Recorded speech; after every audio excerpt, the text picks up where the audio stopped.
Hi అండి, నేను సుధారాణి. అందరికీ నమస్కారం అండి. ఈరోజు నాటుకోడి కూర, ఇది ½ కిలో అనమాట. దీన్ని కడిగి కూర చేసుకునే విధానం చేసి చూపిస్తాను, చూడండి. బాగా 1-2 సార్లు నీట్గా కడుక్కోవాలి. కడిగి దీనిలో వేసుకుందాము. వాటర్ అంతా పిండుకొని ఇది రెండోసారి కడగటం.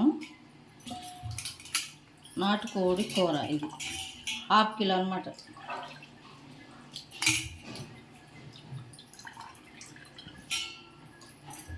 వాటర్ని పారబోతుంది. ఇది ఒక ½ స్పూన్, చిన్న స్పూను పసుపు, అలాగే కలుపు ఇంత పడుతుంది. వేసి ఒక ½ పక్కన పెడుతుంది. దీన్ని నేను హాఫ్ బాయిలింగ్ చేస్తాను అనమాట. అలాగే ఒక స్పూన్ నూనె. స్టవ్ ముట్టించి దీన్ని ఆవిచ్చి పెడతాను.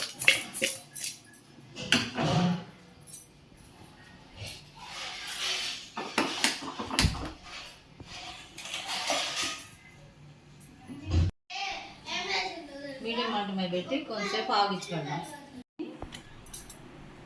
చికెన్ని ఆవిచ్చి పెట్టుకున్నాం కదా, దీనిలోకి 1.5 స్పూను కారం వేస్తున్నాను. 2 స్పూన్లు దాకా నాటుది కాబట్టి కారం కొంచెం ఎక్కువ వేసుకోవాలి. అలాగే ఇందాక పక్కన పెట్టుకున్న ఉప్పు తీసుకున్నాము. తర్వాత దానిలో కావాల్సిన ఒక పెద్ద టమాటా, కరివేపాకు, 2 పచ్చిమిర్చి చీలికలు, ఒక పెద్ద ఉల్లిపాయ సన్నగా కట్ చేసి పెట్టుకున్నాము. స్టవ్ మీద బండి పెట్టి ఒక 2 చిట్టీల దాకా ఆయిల్ వేసేసుకుంటున్నాను.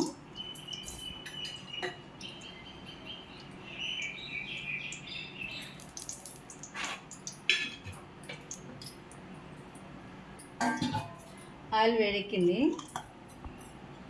కరివేపాకు వేస్తున్నాను మొదల.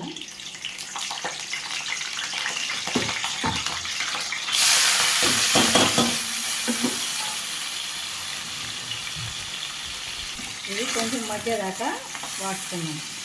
ఉల్లిపాయ, పచ్చిమిర్చి, టమాటా కొంచెం మగ్గాలి. మగ్గిన తర్వాత ఇది వేస్తున్నాం.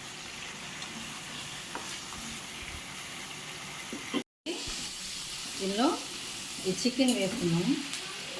నాటుకోడి చికెన్ ఒక 2 మినిట్స్ తర్వాత వాటర్ పోస్తున్నాం. కొంచెం ఉప్పు కారం పడుతుందన్నమాట దీనికి. ఉదయాన్నే ఎర్లీ మార్నింగ్ దోశలోకి కొంచెం వాటర్ ఉండేటట్టు చేసుకోవాలి.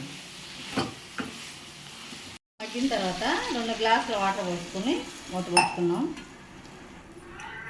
కొంచెం పులుసుగా ఉండాలి కదండి దోశలోకి. అలా నాటుకోడికి కొంచెం వాటర్ ఎక్కువ పడతాయి అన్నమాట.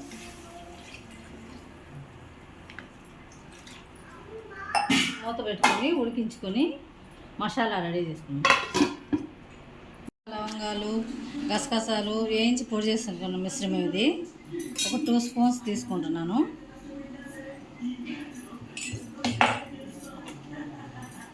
గరం మసాలా పొడి, వెల్లుల్లి ఒక 5 రెబ్బలు పెద్దవి, ఒక చిన్న అల్లం ముక్క కట్ చేసి పెట్టుకున్నది, పచ్చి కొబ్బరి, వీటన్నిటిని మిక్సీ వేసుకొని మసాలా రెడీ చేసుకున్నాం. కూరలో వెళ్ళింది. ఇంకా మసాలా వేసి కలిపెట్టుకున్నాం. చూడు ఉడకొచ్చింది ముక్క.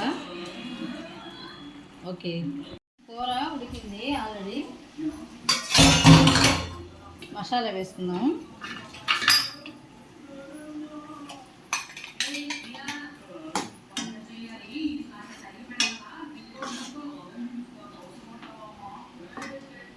చక్కగా ఒక 2 నిమిషాలు ఉంచుకొని కొత్తిమీర వేసుకొని దించుకోండి. ఇంకా అంతే, కూర రెడీ అయిపోయింది.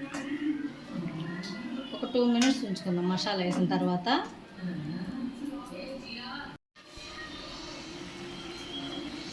అయిపోయింది, రెడీ అయిపోయింది. దోశలకి చక్కగా నాటుకోడి చికెన్ పులుసు చేసుకొని తింటుంటే చాలా బాగుంటుంది. మీరు ఒకసారి ట్రై చేయండి. షేర్ చేయండి, సబ్స్క్రైబ్ చేసుకోండి. Thank you.